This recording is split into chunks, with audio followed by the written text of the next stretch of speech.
자, 지난 한 주간도 주님이 잘해주셨습니다. 그 가운데 몇 가지만 나누겠습니다. 먼저 지난주일 저녁에 교사 간담회가 있었습니다. 교사 간담회, 5년 근속, 10년 근속 시상도 하고 담임 목사에게 질문하고 싶은 게 많다. 근데 질문보다는 따지는 게 많죠. 그래서 제가 다 장로님들한테 공을 돌렸습니다. 저에게 여러 가지 묻고 싶어서 그렇게 질문하고, 좋은 것은 다 끝난 다음에 마지막에 지하 식당에서 삼겹살 파티를 전 교사가 다 한 거예요. 우리 지하 공간이 그렇게 좋은 줄 처음 알았어요. 너무 좋더라고요. 각자가 다 브루스터 갖고 와서 고먹는데, 야, 진짜 한 가족 같고 우리 교사들에게 작은 기쁨이 됐으면 좋겠다 생각이 들고, 다음번에도 속히 이런 일이 있으면 좋겠다 그런 생각이 들었습니다. 혹시 마음이 감동되시면 내가 우리 교사들 한턱 내겠다, 고기 한번 사주시면 되겠습니다. 자, 두 번째로는요, 우리 양석형 강사님이 넷째를 임신한 거 들으셨나요? 아들이 셋인데 넷째를 임신했어요. 어린이 전도협회는 보통 넷입니다. 라오스에는 이영상 선교사는 애들이 6이에요. 5대양 6대조를 책임진다고요. 넷은 아직 기본인데, 이 사모님이 넷째를 낳기 싶은데 아들일까봐 걱정을 했어요. 근데 걱정하는데 갑자기 애가 생겼는데, 지난주에 제주도 가서 늘 다니던 병원에 가서 물어보니까 딸이랍니다. 그래서 아직 낳지는 않았지만 넷째는 딸, 3남 1녀가 됐습니다. 딸 아들 구별할 필요가 없겠지만 그러나 그 집에서 그렇게 원했으니까, 여러분이 주변에서 괜히 걱정하고 기도를 많이 해줬기 때문에 함께 감사를 나눕니다. 세 번째로는요, 이제 이번에 오늘 저녁부터 저도 들어가는데요, 제가 이제 거기서 섬기기 때문에 들어가는데, 이번 생수회강은 선교사님들이 반 정도 옵니다. 거의 20년 안팎으로 선교지에서 애를 썼던, 수고했던 선교사님들이 치유되고 회복되는 좋은 기회가 될 것입니다. 이웃과 열방을 섬기는 좋은 기회가 될 텐데, 뒤에서 기도 많이 해주십시오. 그 어떤 생수회강보다도 큰 은혜를 부어주셔서 선교지에 사역하던 분들이 힘을 얻고 다시 남은 생에 집중할 수 있도록 그렇게 기도해 주시면 감사하겠습니다.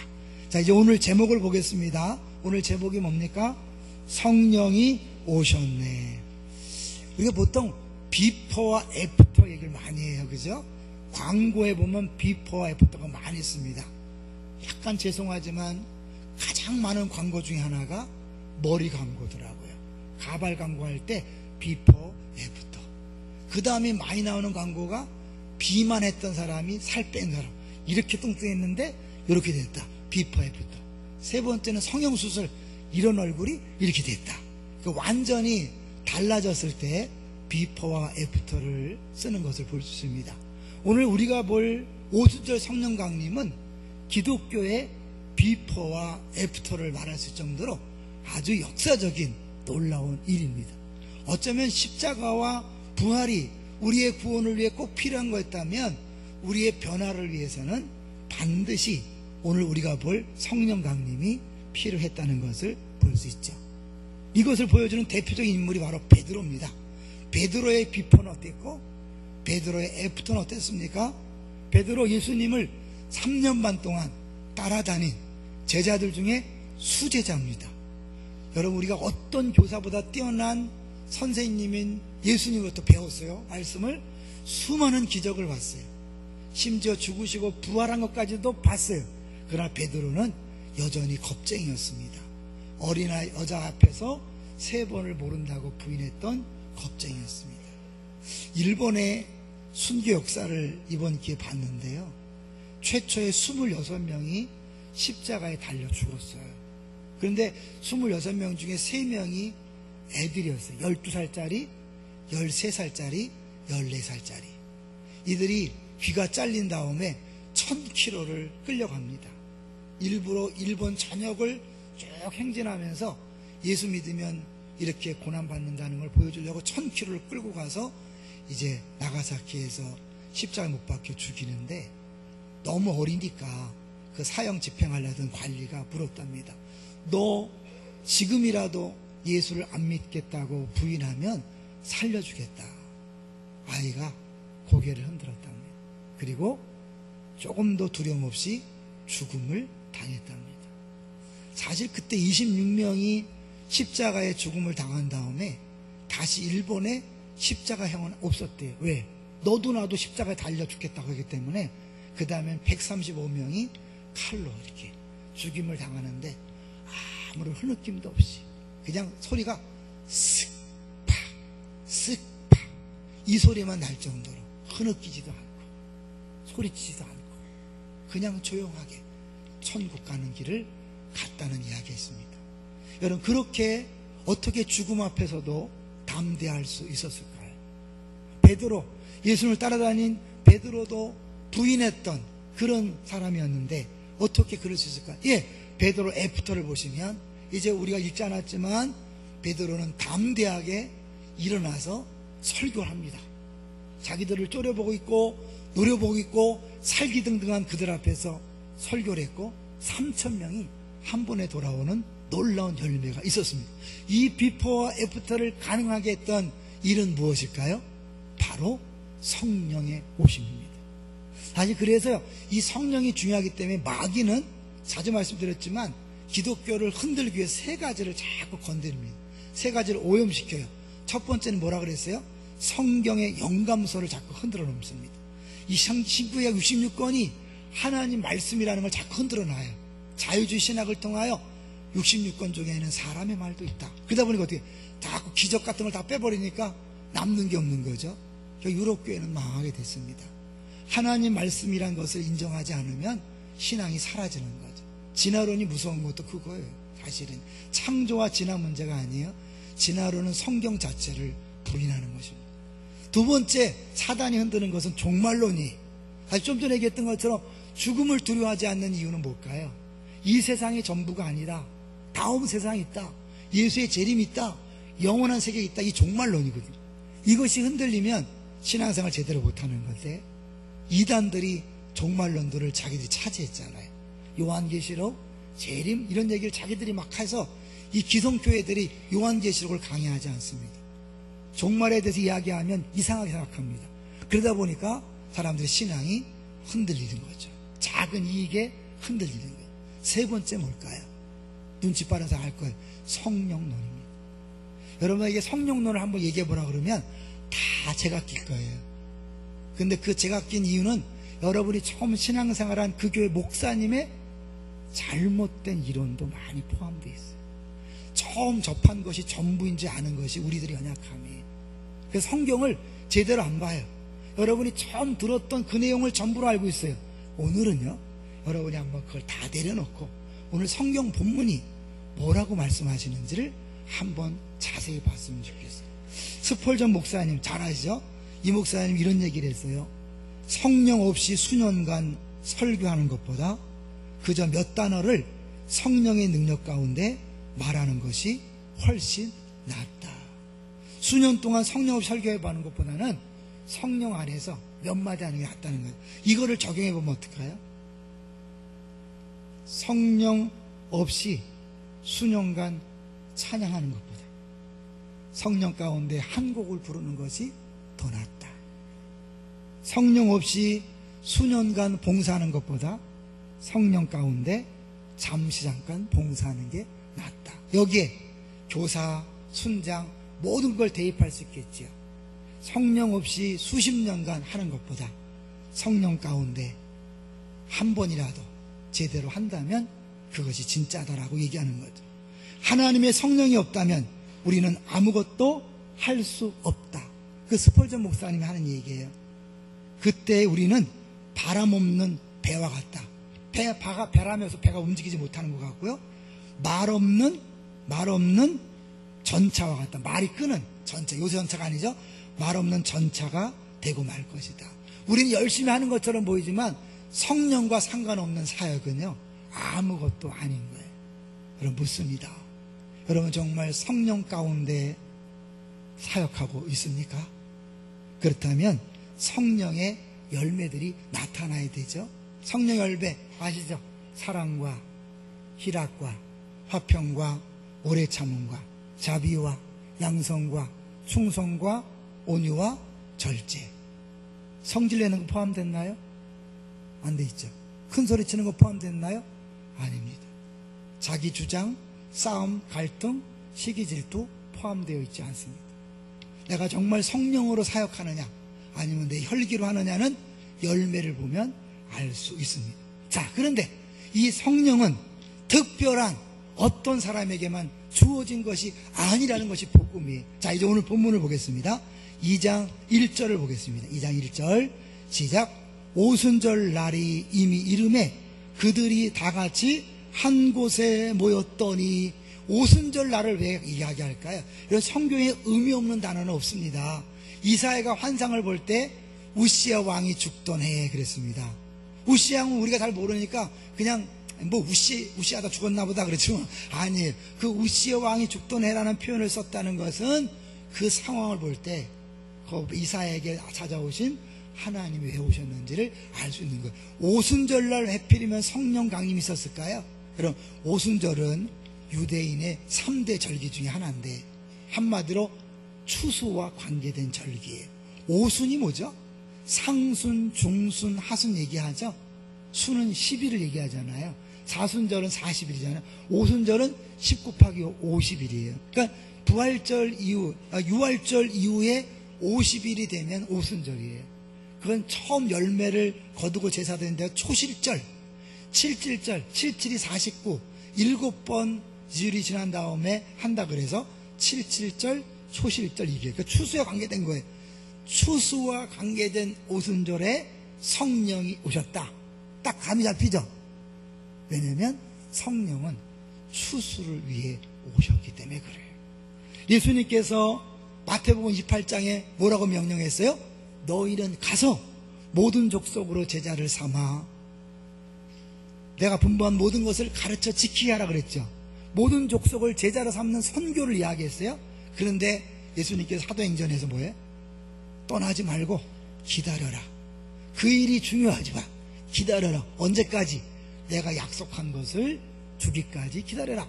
성령이 올 때까지 기다리라는 거예요.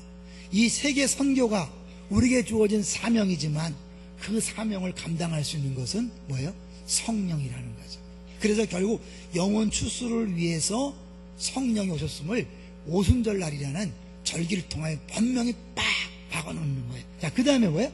그들이 다 같이 한 곳에 모였는데 2절을 보겠습니다. 2절 시작.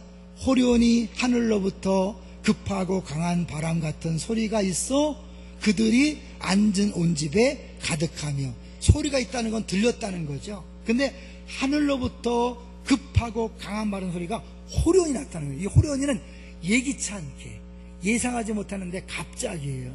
사실 기도하라 그랬기 때문에 오시길 사모하면서 기다렸지만 언제 올지는 몰랐어요. 예기치 않게 갑자기 온 거예요. 여러분 여기서 기억하셔야 돼요. 성령의 오심은 우리가 무엇을 했기 때문에 그 결과로 오는 게 아니라는 걸 아셔야 돼요. 내가 40일 금식 기도를 했기 때문에 오시고, 40일 특세를 했기 때문에 오시고, 내가 1000일 성경을 읽었기 때문에 오고, 이런 게 아니에요. 물론 하나님께 예수님께 기도하라 그랬지만 사모하는 마음으로 기도는 해야 되지만 내가 3일 했더니 40일 했더니 50일 했더니 그런 공식이 있는 게 아니에요. 아시겠죠?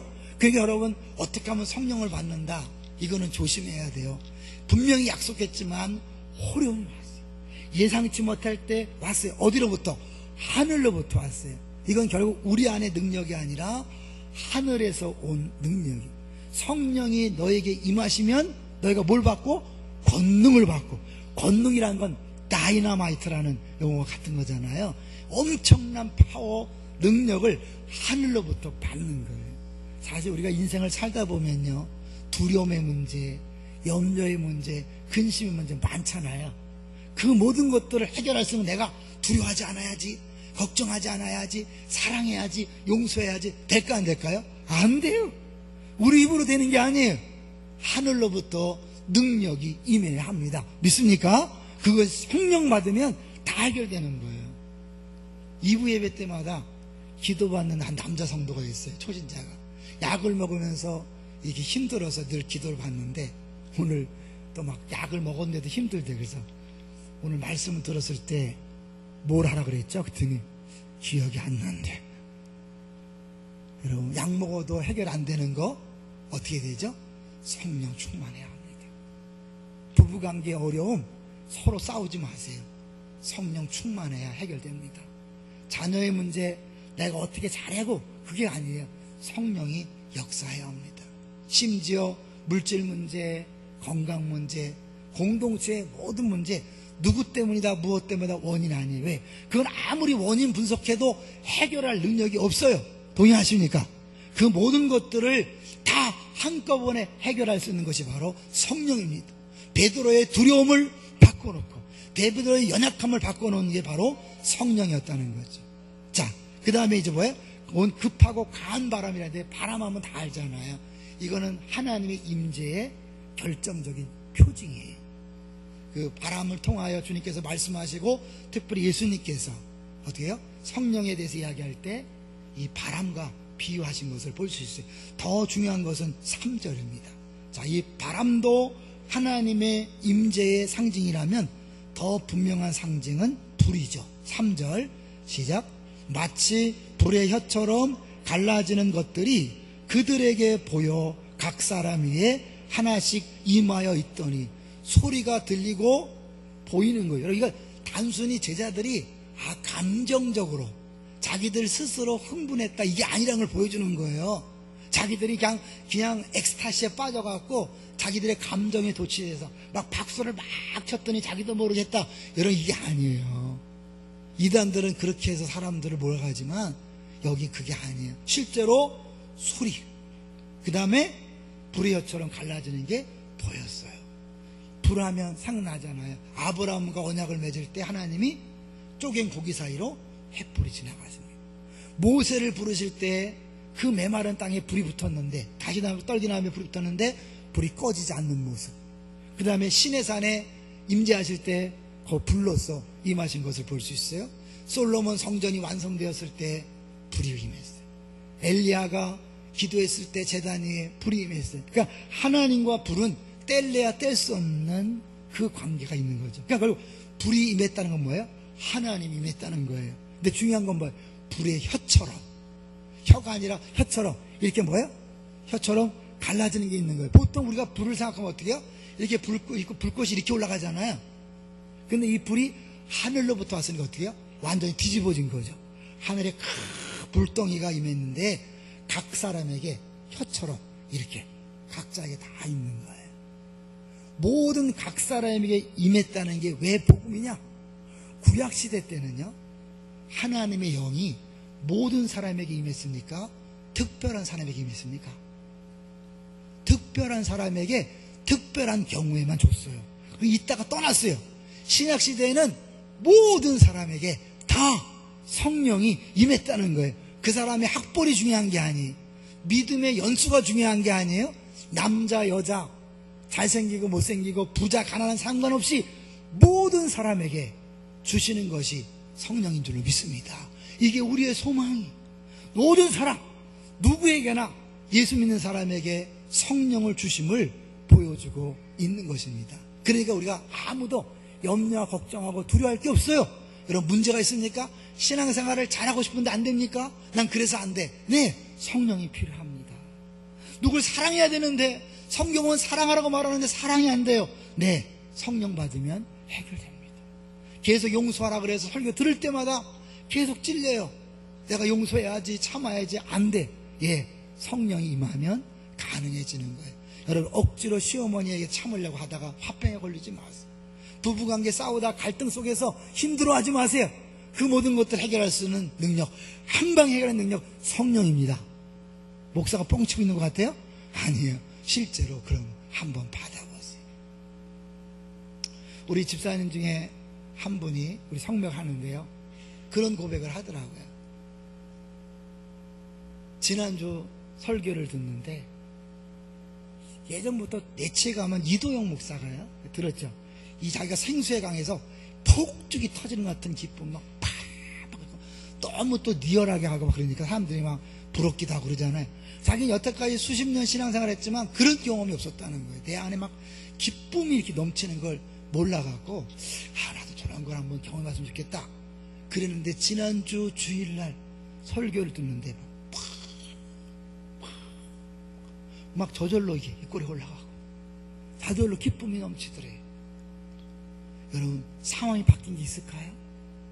남편과 자녀와 건강과 물질이 바뀐 게 아니, 성령이 역사하면 그런 게 넘치는 거예요.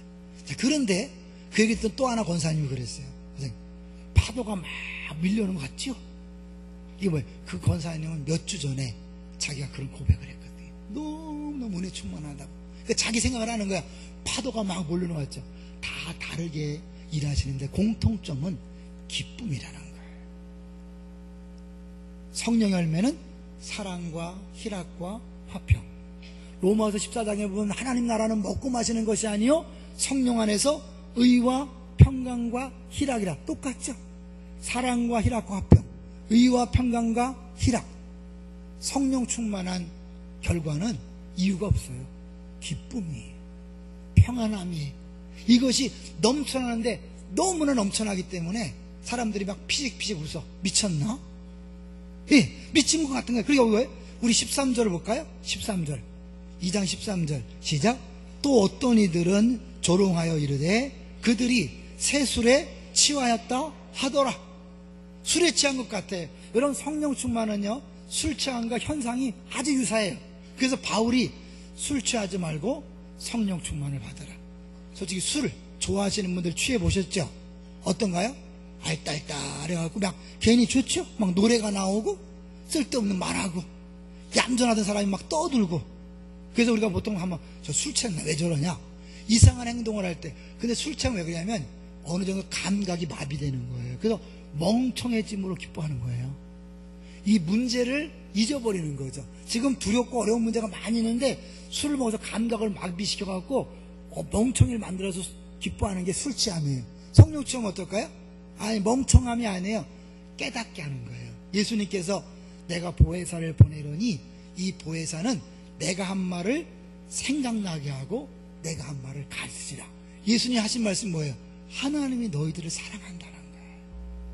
성령이 오시면, 성령 충만하면 이 머리로만 알고 있던 신앙 지식이 가슴으로 느껴지는 거예요. 그리고 어떻게 해요? 가슴으로 느끼니까 행복한 거죠. 왜? 하나님이 날 사랑하셔. 그동안 돈 문제, 자녀 문제, 건강 문제, 직장상 문제 너무 골치 아파. 잠을 못 자. 그런데 어떻게 해요? 하나님이 날 사랑한다는 게 빡 느껴지니까, 야, 뭐가 문제냐? 나를 사랑하는 전능하신 하나님이 내 아버지인데 뭐가 문제야? 그 부분이 빡 나를 사로잡으니까 그 근심 걱정이 다 사라지는 거예요. 믿습니까? 경험해 보셔야 돼. 맛을 봐야 맛을 하는 거예요. 이 컵에 공기를 빼내기 위해서 어떻게 합니까?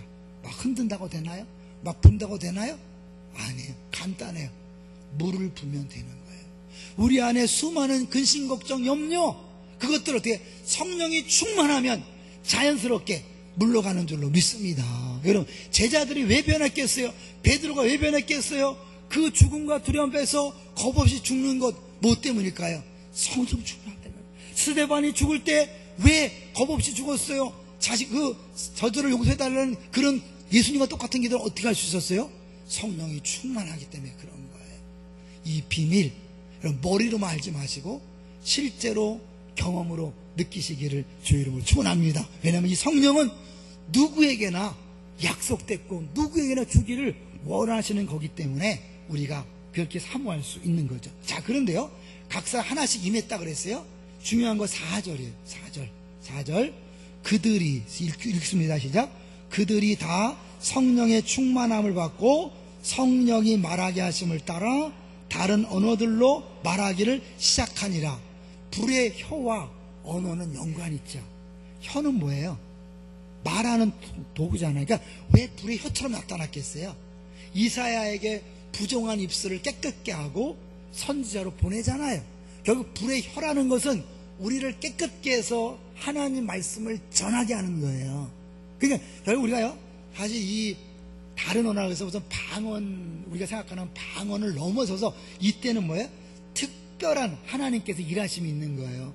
성령 충만해서 너무너무 기쁜데 그들이 나는 기뻐요, 나는 행복해요, 당신들은 어때요? 이런 게 아니에요. 그들이 다른 언어로 말한 내용이 좀 특별해요. 뭘까요? 자, 11절 볼게요. 자, 11절 시작. 그레데인과 아라비아인들이라 우리가 다 우리의 각 언어로 하나님의 큰 일을 말함을 듣는도다 하고, 세계 곳곳에서 터졌던 유대인들이 오순절이라서 다 모여왔어요. 그런데 그들이 전혀 외국어를 배우지 않았던 예루살렘에 있던 제자들이, 성도들이 말을 하는데 자기네나 말이 막 들리는 거예요. 성령께서 말하게 하시면 배우지 않은 언어도 이렇게 가능하다는 걸 보여주는 거죠. 왜요? 성령 충만은 지배함이에요. 사실 여러분, 우리 방언을 가능하면 다 하시길 바랍니다. 그러나 못 받는다고 너무 두려워하지 마세요. 염려하지 마세요. 방언하면서 함부로 말하는 사람은 방언 안 하는 것보다 못해요. 왜? 방언이라는 건 하나님 내 혀를 지배하는 거예요. 참된 경고는요, 혀에서 나오는 거예요. 내가 은혜를 얘기하고 성령을 얘기하면서 말 함부로 하는 사람, 아직 은혜를 모르는 거예요. 성령과 상관없는 사람이에요. 성령이 제일 먼저 지배하는 게 말이에요. 언어가 달라지는 거예요. 예전에 우리 교회에 오랫동안 중환자에 있다 돌아가신 고 김영석 집사님이 있어요. 이분 처음 우리 교회 왔을 때요, 막 욕을 했어요. 목사가 민망할 정도로 아무한테 막 욕하는 거예요. 어느 날 큰 사고를 경험한 다음에 말이 줄었어요. 욕이 싹 사라졌어요. 하나님이 변하게 하시는 거죠. 아주 여기 왜 혀를 통하여 우리를 깨끗게 한 다음에 말하게 하시는데, 그들이 배우지 않은 언어로 말하는 거예요. 근데 뭐에 대해서 말할까요? 각 언어로 하나님의 큰 일을 말함을 듣는다. 하나님의 큰 일이 뭐겠어요?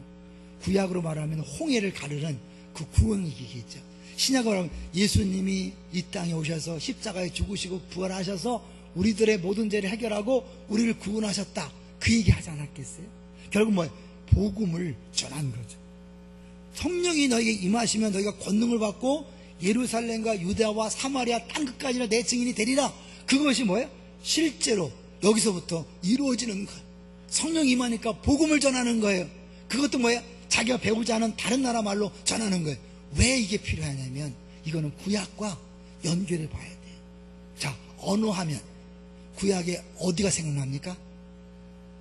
조금만 잠깐 창세기 11장 바벨탑 사건 생각나죠? 하나의 언어였는데 이들이 죄를 지므로 하나님이 언어를 흩으셨어요. 하나의 언어를 쓰던 사람이 소통이 안 돼. 그게 심판이에요. 여기는 어떻게 해요?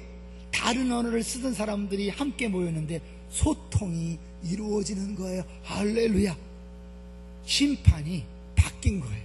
심판이 축복으로 바뀐 거예요. 심판은 같은 언어를 써도 소통이 안 돼요. 죄송하지만 부부가 서로 말하는데 왜 내 말을 못 알아들어? 성령 충만하지 않기 때문에 그래요. 부모 자식 간에 맨날 싸우고 패밀리 식구들 막 싸운다. 왜? 서로 내 말을 왜 못 알아듣는 거야? 성령 충만하면요, 그런 싸움이 사라질 줄 믿습니다. 이게 사라진 거예요. 소통이 이루어지는 거예요. 특별히 이 좀 귀찮을 정도로 많은 나라를 얘기해요. 왜 이렇게 얘기할까요?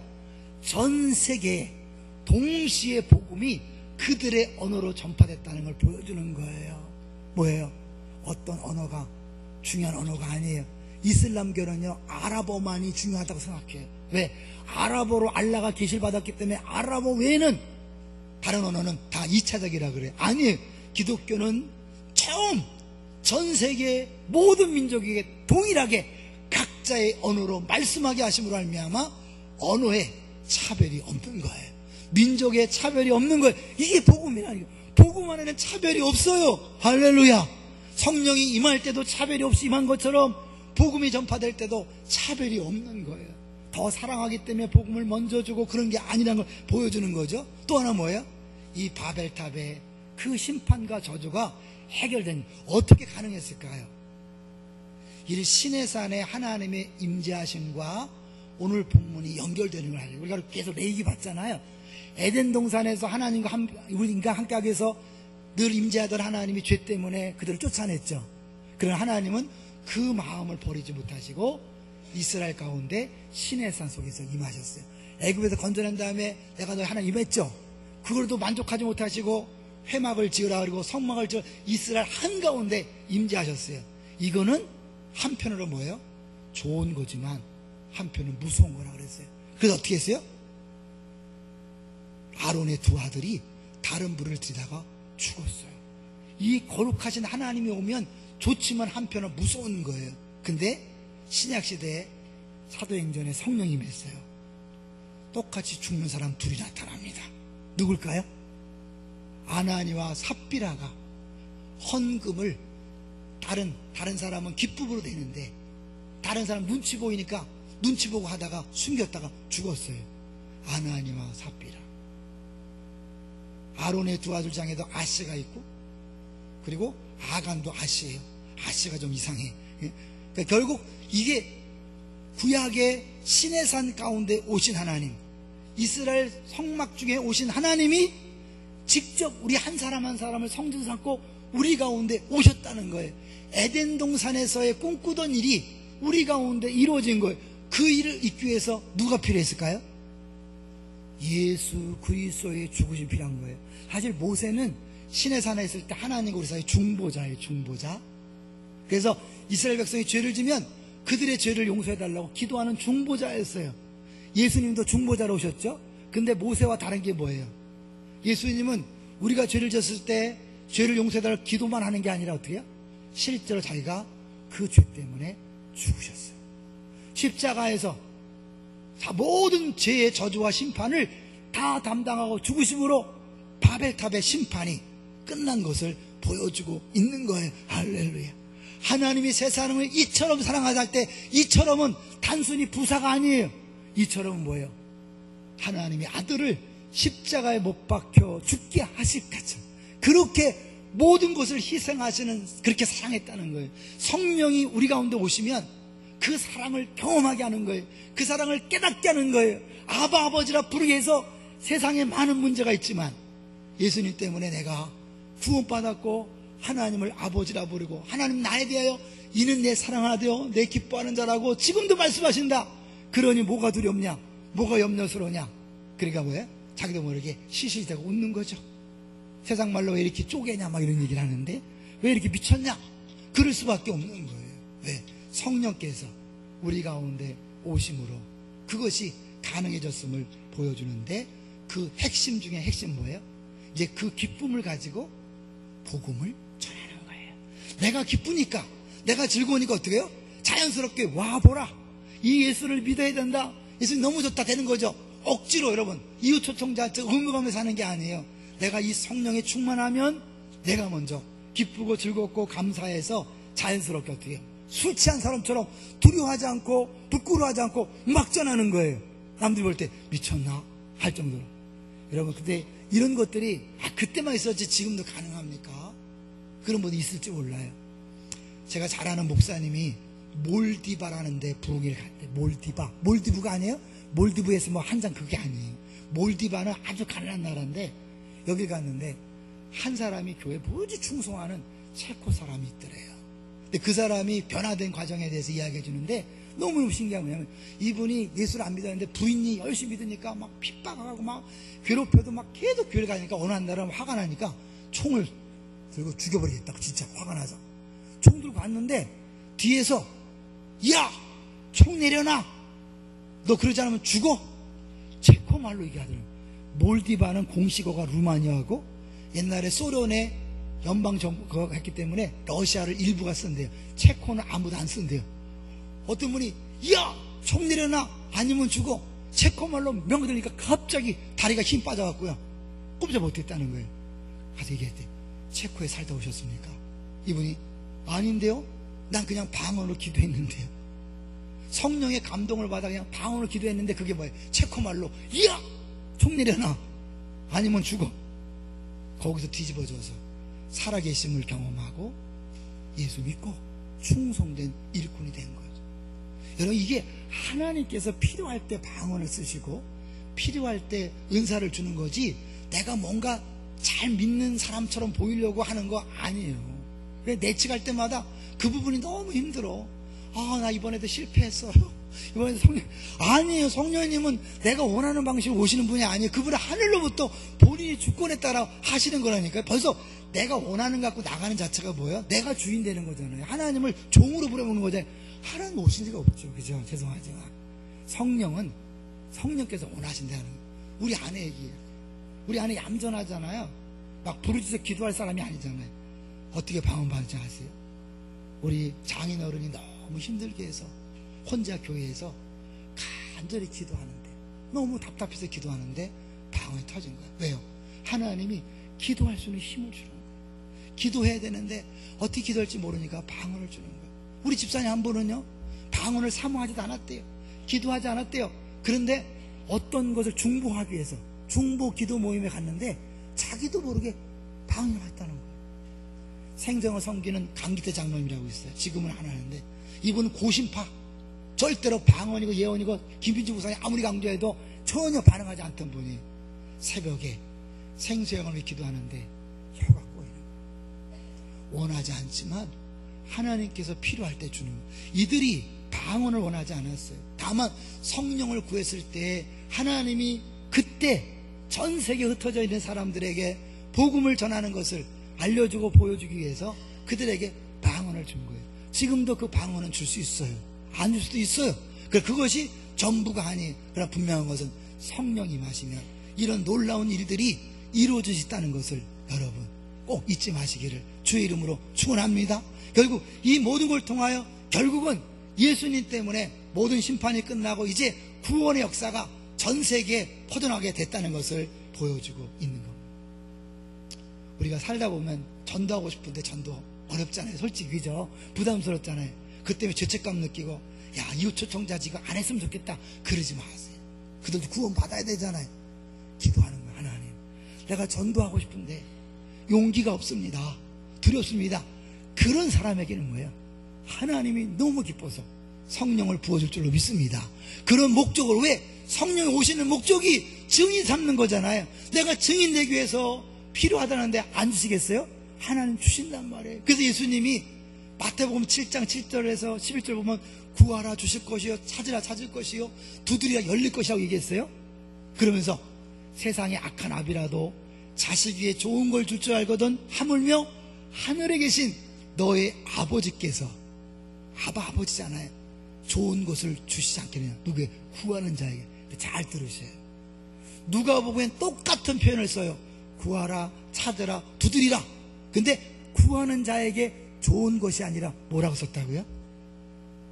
성령을 주시지 않겠느냐. 하나님이 주기를 가장 원하시는 좋은 것, 우리에게 가장 필요한 게 뭐라는 거예요? 성령이라는 거예요. 여러분, 돈을 구하지만 돈이 얼마가 있어야 기쁘겠습니까? 얼마가 있어야 평안하겠습니까? 아무리 돈 줘도 평안하지 않습니다. 건강하고 싶죠? 건강한 사람 평안합니까? 건강한 사람 평안하지 않습니다. 기쁘지 않습니다. 자녀가 잘 되면 평안할까요? 아니에요. 잠시 잠깐이에요. 그 모든 기도 제목은 우리를 평안하게 하지 않습니다. 우리를 기쁘게 하지 않습니다. 근데 성령이 임하면 그런 문제가 쌓이고 겹겹이 우리에게 몰려온다 할지라도 우리의 기쁨을 빼앗아 갈 수 없습니다. 할렐루야. 그래, 하나님이 진짜 주기 원하시는 건 성령인데 엉뚱한 걸 구하니까 하나님이 줄 수가 없는 거죠. 왜 기도하는데 응답이 없냐? 주님 원하시는 기도를 하셔야 돼. 성령을 구하시는 거예요. 항상 기뻐하라, 범사에 감사하라. 가운데 뭐가 있다고요? 쉬지 말고 기도하라. 항상 기뻐하고 범사에 감사할 수 있는 비결이 가운데 있는 거예요. 뭐예요? 쉬지 말고. 뭘 기도할까요? 기뻐하게 해주세요, 감사하게 해주세요 아니라 성령을 부어주세요. 여기서 또 그래. 성령이면 이 내 안에 있는 거 아닙니까? 똑똑 바보예요. 성령 안에 계셔요. 떠나지 않아요. 그런데 그 성령이 소멸하지 말라 그래요. 소멸이라는 것은 없어지는 게 아니에요. 여러분, 불을 막 떼우다 보면 불이 다 타고 나면 뭐 재만 싹 남아요. 불이 꺼진 것 같아. 그런데 그 재를 살 붙이면 어떻게 하죠? 불꽃이 남아있어요. 이게 소멸이 있으나 없는 것과 똑같은, 예수를 믿지만 믿지 않는 사람과 똑같은 그런 사람이 많아요, 적어요? 많아요. 성령이 떠났을까요? 떠난 게 아니에요. 소멸된 거예요. 성령은 근심한다 그랬어요. 아니, 우리가요, 내 안에 성령이 오셔서 계속해서 말씀하십니다. 사랑해라, 용서해라, 섬겨라, 내려놔라, 포기하라, 네가 져라, 양보해라. 한쪽에서 뭐야? 네가 손소리쳐, 네가 이겨야 돼, 이번에 힘을 보여줘, 본때를 보여줘, 네 자리에 힘을 보여줘, 자꾸 하는 거야. 이걸 내가 어느 쪽을 따라가느냐, 이게 신앙생활이에요. 육신을 계속 따라가잖아요. 성령님은 근심하고 근심하는 자가 저 구석에 계셔요. 없는 것처럼. 성령 인격체이기 때문에 우리가 그분을 앞세우지 않으면 계셔도 안 계신 것 같아요. 그런 사람에게 주님이 말해요. 성령을 구하라는 거. 아까 얘기했죠. 우리 예배 시간에 다시 성령 충만을 경험할 수 있어요. 왜? 우리 중에 지난주에 몇 주 전에 경험하신 분들이 있으니까요. 가능해요. 그런데 예배 시간에 와도 도무지 말씀이 귀에 안 들어오고 도무지 기도가 안 되는 분이 있어요. 그럼 어떡할까요? 그런 분들은 그래서 은혜의 자리에 가야 돼요. 양육받고 내치에 갈 필요가 그래서 있는 거예요. 거기 가 있다 보면 이 한 곳에 모였더니 모든 사람에게 임하신 성령이 그 은혜의 자리에 있을 때에 성령이 역사하는 줄로 믿습니다. 그 다시 한번 기름 붓듯 그러잖아요. 여기 불꽃만 남아있고 불씨만 남아있는 곳에 성령이 부어주시면 새로 오는 게 아니라 성령이 부어주시면 이게 활 타오른단 말이에요. 불꽃으로 타오른단 말이에요. 그래서 생수강이 필요하고 40일 특사가 필요하고 그런 거예요. 어떤 사람은 매주 예배 시간에 성령 충만을 경험할 수 있어요. 너무너무 감사한 거예요. 근데 많은 경우에 그렇지 않아요. 마음이 어느새 다치고 싸늘해져서 입만 열면 불평과 원망, 입만 열면 싸움, 정글, 집에도 정글, 교회도 정글, 사회도 정글, 다 정글이에요. 왜요? 내가 평안하지 않으니까 입에 나오는 것이 욕이잖아요. 싸움이잖아요. 내가 평안해봐요. 내치 갔다 와봐요. 애들이 떠들면 어떻게, 얘들아 조용히 해라. 얼마 못 가니 문제지. 소리치는 거는 내가 힘드니까 소리치는 거예요. 내가 천국을 못 누리니까 소리치는 거예요. 내가 평안해보세요. 사자 배부르면요 욕심 부리지 않아요. 내가 만족하면, 기쁘면, 감사하면 가만 놔두면 다 용서가 돼요. 다 용납할 수 있어요. 그럼 내가 메마르고 아무것도 없으면 어떻게, 작은 교회 하나에 신경쓰지 않은 거예요. 작은 교회 하나에 견딜 수 없는 거예요. 동의하시나요? 여러분 정말 아내가 정말 사랑스러울 때가 있죠? 다 좋을 때가 있었죠? 언제 뭐예요? 뒷꼭지도 미워할 때가 있었죠? 그게 교회 와도 어떤 사람 다 사랑해. 와, 여기 봐도 천국, 저기 천국, 여기 봐도 지옥, 저기 봐도 지옥. 어떤 삶을 사십니까? 여러분의 문제가 아닙니다. 그 사람의 문제가 아닙니다. 뭐가 문제일까요? 성령 충만하지 않기 때문에 그렇습니다. 주님이 기도하라고 말씀합니다. 에베소서 5장 18절에 술 취하지 말고 성령 충만을 받으라. 이미 예수 믿는 에베소 교인들에게 왜 성령 충만을 받으라고, 이거는 한 방에 끝나는 게 아니라 계속 매일 매순간 사모함으로 기다림으로 부어졌을 때 피차 복종하게 되는 거예요. 아내가 남편 말에 복종하고 남편이 아내 말에 복종하니까 어떻게 해요? 그 집은 천국이죠. 정글이 아니죠. 부모가 자녀에게 복종하고 자녀가 부모에게 복종해서 거긴 천국이죠. 주인이 종인과 사장이 직원과 서로 사랑하고 복종할 때 천국이잖아요. 정글에 살지 마세요. 천국에 사세요. 다시 스펄전이 이야기했던 걸 하고 마치려고 합니다. 하나님의 성령이 없다면 우리는 아무것도 할 수 없다. 그때 우리는 바람 없는 배와 같다. 그때는 말을 끄는 말이 없는 전차가 되고 말 것이다. 우리 교회 주신 은혜의 비유. 나는 고장난 차인데 내 힘으로 움직일 수 없는데 견인차가 오기만 하면 내가 시속 10km도 가고 20km도 가는 거죠. 성령이 우리를 견인하신, 성령을 보혜사라고 그래요. 보는 중보자일 때 보예요. 해는 뭘까요? 헬퍼, 돕는 사람이에요. 사는 가르치는 사람이에요. 그 세 가지를 합쳐서 보혜사. 그 성령님이 지금 어디 계십니까? 내 안에 계셔요. 그 성령님이 마음껏 내 모든 것들을 100% 주장하면 하나님 말씀이 들을 때마다 깨달아지고 그분이 나를 돕는 것을 순간마다 느끼고 그분이 나를 위해 기도해 주는 것을 경험하며 말미암아 날마다 감사, 기쁨이 넘쳐나므로 남편이 무슨 말을 하고 어떤 짓을 해도 내 안에 기쁨을 빼앗아갈 수 없어요. 아이들이 속속여도 기쁨을 빼앗아갈 수 없어요. 심지어 나를 죽인다고 하는 사람 앞에서도 웃음으로 대할 수 있는 것이 성령 충만이에요. 누구에게 약속되어 있다고요? 모든 사람에게, 여기 있는 모든 사람에게 차별 없이 예수님 때문에 주어진 약속임을 기억하시고 한 사람도 손해보지 말고 누리며 살게 되시기를 주의 이름으로 축원합니다.